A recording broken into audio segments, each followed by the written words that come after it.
स्वागत है आप सभी का रिजल्ट मित्रा के प्लेटफॉर्म पे। मेरा नाम रहबर नवाज है और आज की इस वीडियो में हम डिस्कशन करने जा रहे हैं बांग्लादेश के चुनाव के बारे में। क्यों करनी है इसकी चर्चा?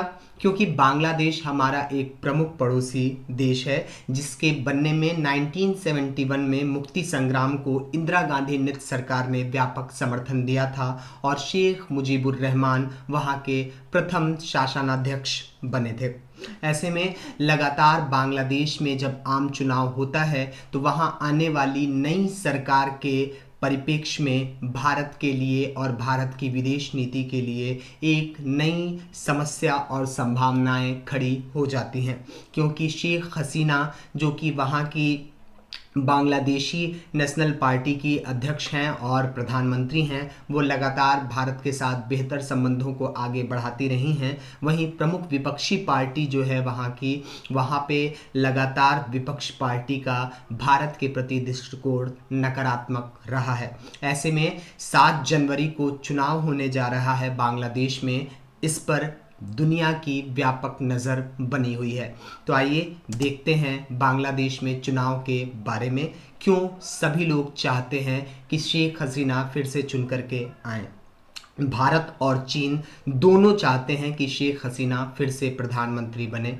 ऐसा माना जाता था कि सिर्फ शेख मुजीबुर रहमान की बेटी शेख हसीना को प्रधानमंत्री देखना भारत चाहता है, परंतु अब चीन भी शेख हसीना के प्रधानमंत्रित्व को बेहतर मानता है।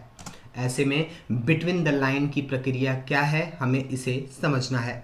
देखिए, 7 जनवरी को बांग्लादेश में राष्ट्रीय चुनाव होने वाले हैं, जिसके कारण दक्षिण एशिया में प्रमुख देशों के रूप में भारत और चीन की निगाह इस चुनाव पर बनी हुई है।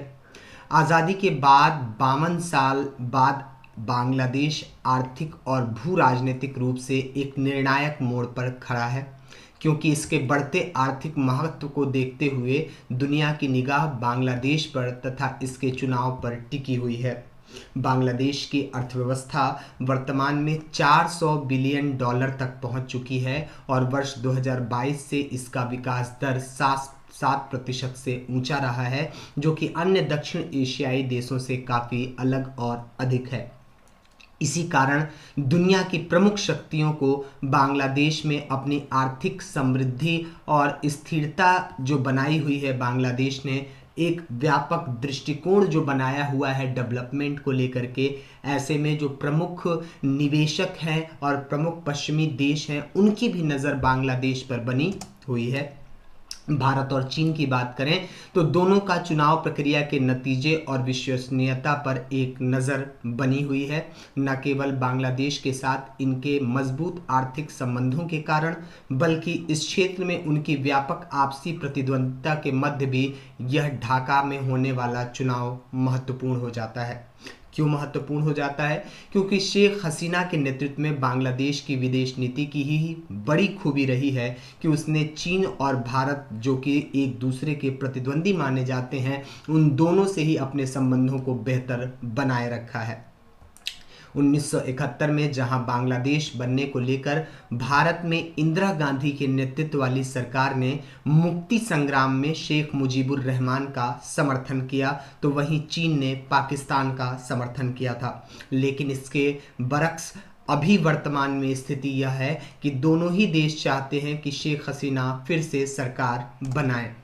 भारत और बांग्लादेश के बीच अगर द्विपक्षीय संबंधों की बात की जाए तो 2021-22 में $15 बिलियन से अधिक पहुंच चुकी है इनकी द्विपक्षीय व्यापार, और भारत भी बांग्लादेश को एक महत्वपूर्ण पूर्वी बफर के रूप में देखता आया है, जिससे लगभग भारत की जितने भी पड़ोसी देश हैं उनमें बांग्लादेश से भारत की सीमा सर्वाधिक लगती है।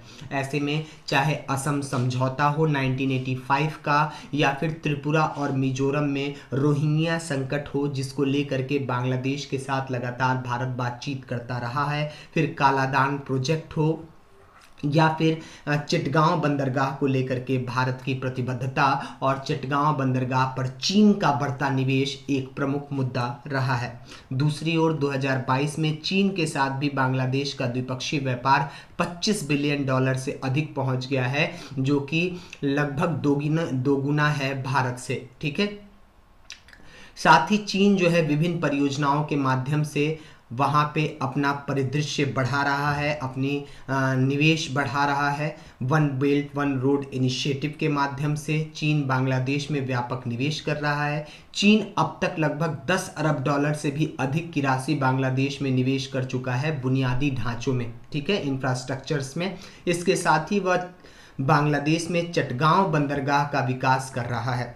ऐसे में जहां चीन, बांग्लादेश, फिर उसके बाद सीतवे बंदरगाह म्यांमार, श्रीलंका का कोलंबो, फिर उसके बाद सेशेल्स, फिर अब मालदीव में नई सरकार आई है, वो भी चीन के अप्रोच, चाइनीज़ अप्रोच रखते हैं वो लोग। फिर पाकिस्तान का चीन के साथ होना, ये सभी चीज़ें, सभी गतिविधियां यह इंगित करती हैं कि चाइना लगातार इंडियन ओशन में अपने प्रतिनिधित्व को बढ़ा रहा है और भारत के लिए जो मोतियों की माला का कॉन्सेप्ट आता है उसको और सुदृढ़ कर रहा है, जिससे भारत का हिंद महासागर में चिंतनीय होना लाजमी हो जाता है। भारत और बांग्लादेश के रिश्तों में जहां सामाजिक, आर्थिक, व्यापारिक और सांस्कृतिक जुड़ाव हैं, तो वहीं चीन के साथ इसका सैन्य संबंध व्यापक है। बांग्लादेश चीनी हथियारों का दूसरा सबसे बड़ा आयातक है। तो फिर आखिर शेख हसीना ही क्यों? शेख हसीना के प्रधानमंत्रित्व काल को काफ़ी कुशल माना जाता है और उनके ही प्रधानमंत्रित्व काल में उच्चतम विकास तक पहुंच सका है बांग्लादेश। उनके कई देशों के साथ जो साझेदारी है वो काफ़ी व्यापक रही है। इसके साथ ही उनकी अपनी रणनीतिक स्वायत्ता सिद्धांत जो विशेष गठबंधनों से स्वयं को बचाता है, यानी बांग्लादेश कई सारे ऐसे समूह बने हैं उससे अपने आप को दूर रख करके सिर्फ अपने देश के सामाजिक, आर्थिक, राजनीतिक विकास की ओर अग्रसर रहा है। यह दुनिया को एक नज़र खींचती है बांग्लादेश की ओर, तथा अन्य छोटे पड़ोसियों के साथ इसकी क्षेत्रीय शक्तियों के साथ जो सहयोग है वह काफ़ी बेहतर रहा है। फिर रोहिंग्या शरणार्थियों के मामले में जहां भारत ने कन्नी काट ली थी, म्यांमार में संकट आया था इसका, वहाँ पे जो रोहिंग्या मुसलमान थे वो भारत में इंटर कर रहे थे, मिजोरम, त्रिपुरा, तो भारत ने उनको बाहर किया। फिर उसके बाद बांग्लादेश ने अपने एक द्वीप पर उनको बसाया था। शेख हसीना 2041 तक अप्रोच रखती हैं बांग्लादेश को विकसित राष्ट्र में परिवर्तित करने का। ऐसे में वैश्विक देश और पड़ोसी भारत तथा चीन दोनों वहाँ पे आर्थिक और तकनीकी शक्तियों का रणनीतिक रूप से उपयोग करना चाहती हैं। बांग्लादेश जहां एक और one belt one road initiative के साथ जुड़ा हुआ है चीन के साथ, तो वहीं भारत के और चीन तथा म्यांमार के साथ मिलकर एक कॉरिडोर का भी निर्माण कर रहा है। देख रहे हैं आप किस प्रकार से यह अलग अलग देशों को जो एक दूसरे के प्रतिद्वंदी भी हैं उनको साधने का प्रयास कर रहा है। तो बांग्लादेश की विदेश नीति से भी बहुत कुछ सीखा जा सकता है। बांग्लादेश का इंडो पैसिफिक आउटलुक ड्राफ्ट भी बताता है कि भू राजनीतिक तनावों से अपने आप को वह दूर रखना चाहता है। जो जैसा कर रहा है करता रहे, हमें सिर्फ क्या करना है, अपनी मानवीय सुरक्षा पे ध्यान देना है, कनेक्टिविटी को बढ़ाना है और नीली अर्थव्यवस्था यानी ब्लू इकोनॉमी को, यानी समुद्री अर्थव्यवस्था को बढ़ाना है, जिससे वो क्या कर सके, क्षेत्रीय और वैश्विक हितधारकों को अपने प्रति आकर्षित कर सके और व्यापार वाणिज्य को बढ़ा सके। शेख हसीना के ही नेतृत्व में बांग्लादेश लगातार भारत से बिजली का आयात करता रहा है, जो वर्तमान में 1160 मेगावाट तक पहुंच गया है। वहीं बांग्लादेश 1845 मेगावाट की एक परियोजना में लगभग 450 मिलियन डॉलर की मदद ले चुका है चाइना से। ठीक है, बांग्लादेश में होने वाले चुनाव के समक्ष चुनौतियां कौन कौन सी हैं भाई, कि इसकी नज़र है, इस पर नज़र है चीन और भारत की। तो बांग्लादेश के प्रमुख विपक्षी पार्टी जो है वो है बांग्लादेश नेशनल पार्टी, इस चुनाव का बहिष्कार कर रही है। उसकी मांग है कि शेख हसीना की सरकार के अंतर्गत जो चुनाव की घोषणा की गई है इसको हटाया जाए और एक अंतरिम सरकार का गठन किया जाए और फिर चुनाव कराया जाए। जबकि बांग्लादेश नेशनल पार्टी और शेख हसीना ने उनकी इस मांग को खारिज कर दिया है और चुनाव 7 जनवरी को कराए जा रहे हैं। इसके साथ ही यह प्रमुख विपक्षी पार्टी हमेशा से भारत के विरोध में रही है, जिसके कारण भारत कभी नहीं चाहेगा कि बांग्लादेश में इसकी सरकार आए, जिसके कारण भारत के हित प्रभावित हों। अब भारत के हित क्या है भैया, अब आप बताइए। थोड़ा सा मैपिंग पे हम लोग चलते हैं। मैपिंग में चलने के दौरान ये रहा आपका भारत, ठीक है, ये है हमारा उत्तर पूर्व का राज्य और यहाँ पे अवस्थित है आपका बांग्लादेश। यहाँ नीचे अवस्थित है आपका श्रीलंका। यहाँ अरब सागर में अवस्थित है आपका मालदीव। यहाँ अवस्थित है सेशेल्स। यहाँ है आपका जिबूती। यहाँ है आपका चाबहार ईरान का और यहाँ ग्वादर बंदरगाह पाकिस्तान का। फिर उसके बाद यहाँ म्यांमार में है सीतवे बंदरगाह। क्या है? सीतवे बंदरगाह। यहाँ पे बांग्लादेश का चटगांव। अब इन सभी क्षेत्रों में क्या है कि चाइना अपना डेवलपमेंट कर रहा है, नेवल बेस वगैरह बना रहा है। अब देखिए ये क्या हो रही है, एक मोतियों की माला बन रही है, मोती की माला, और इसके माध्यम से चाइना हिंद महासागर में भारत को घेरना चाहता है। ऐसे में अगर माना जाता है कि ये जो पाकिस्तान की पूर्वी पाकिस्तान जो अब बांग्लादेश हो गया है, इस बांग्लादेश की जो प्रमुख विपक्षी पार्टी है वो पूरी तरह से चाइना को सपोर्ट करती है, ना कि भारत को। ऐसे में अगर वह आ गई तो एक तरफ तो चाइना चाह रहा है कि शेख हसीना की सरकार आ जाए, लेकिन जैसे ही दूसरी पार्टी की सरकार यहाँ पे आती है तो वो पूरी तरह से चीन के समर्थन में आकर के भारत का जो विकास कार्य वहाँ पे किया गया है भारत के माध्यम से, और भारत के लोगों और भारतीय सरकार के प्रति जो बांग्लादेश के लोगों के अंदर मोहब्बत है, जो सम्मान है, उसको समाप्त किया जाने की संभावना है।